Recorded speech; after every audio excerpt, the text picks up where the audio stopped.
TVK Vijay 170 స్థానాలు గెలవడానికి అవకాశాలు ఉన్నాయని రిఫ్లెక్ట్ న్యూస్ తమిళ్ అనే ఒక సర్వే సంస్థ చేసినటువంటి సర్వేలో ఈ విషయాలు తెలిసినట్లుగా చెప్తోంది. అంటే అతనికి 170 స్థానాలు వస్తాయి, లేదు అనుకుంటే 150కి తగ్గవు. అంటే మామూలుగా అక్కడ మ్యాజిక్ ఫిగర్ 118 ఎవరికి వస్తే వాళ్ళు అక్కడ ప్రభుత్వాన్ని ఏర్పాటు చేయొచ్చు, 234 స్థానాలు కాబట్టి. సో టీవీకే విజయ్కి దగ్గర 70 నుంచి 80% ఓట్లు వస్తాయి. ఇది కాకుండా 160 నుంచి 175 స్థానాలు కూడా గెలుపొందే అవకాశాలు ఉన్నాయి. ఎందుకంటే ఇప్పుడు అక్కడ ప్రజలు డిఎంకేతో విసిగిపోయారు, అలాగే ఎన్డీఏని నమ్మడం లేదు. అన్న డిఎంకే, బీజేపీ, మిగతా పార్టీలు ఏవైతే కూటమి ఉన్నాయో ఆ కూటాన్ని ప్రజలు నమ్మడం లేదు. అలాగే డిఎంకే యొక్క అరాచకాలతో ప్రజలు విసిగిపోయారు.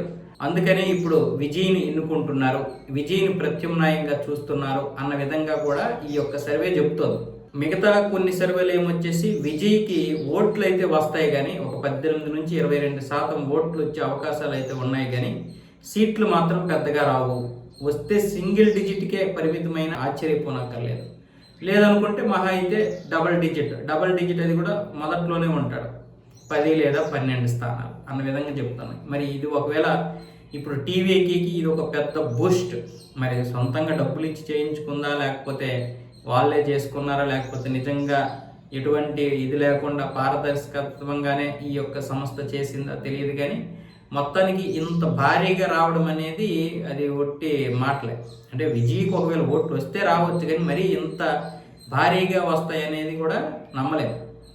కాకపోతే అక్కడ విజయ్కి ఓటు శాతం అయితే ఉంటుంది ఏదో ఒక విధంగా. అంటే మన తెలుగులో ఉన్నటువంటి పరిస్థితులు అక్కడ ఉన్నా కూడా మనకంటే కొంచెం వాళ్ళు సినిమా వాళ్ళకి ఇంకా ఎక్కువగా అభిమానిస్తారు, ఓట్ల రూపంలో అభిమానిస్తారు. సో ఆ లెక్కన ఒకవేళ విజయ్కి పెరిగితే ఇప్పుడు అనుకున్నటువంటివి కాకుండా ఒక 20 స్థానాలు వచ్చినా రావచ్చు. కాకపోతే ఏది నిజమో ఏది అబద్ధమో తెలియదు.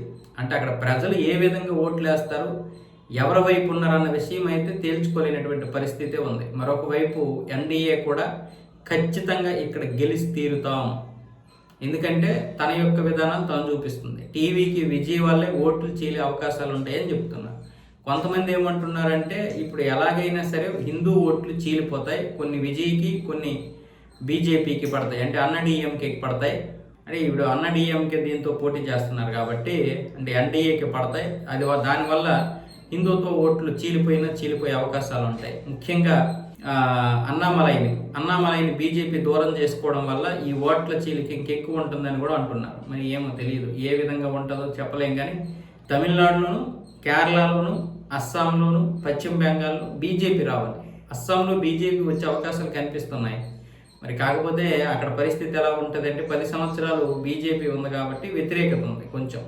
ఆ వ్యతిరేకతని వాళ్ళు ఎలాగైనా సరే ఇచ్చేసుకోగలుగుతారు. అయినా సరే అక్కడ కాంగ్రెస్ గెలవడానికి అవకాశాలు లేవు కాబట్టి బీజేపీని ఖచ్చితంగా గెలుస్తుంది. గెలవకపోతే పరిస్థితులు వేరేగా ఉంటాయి.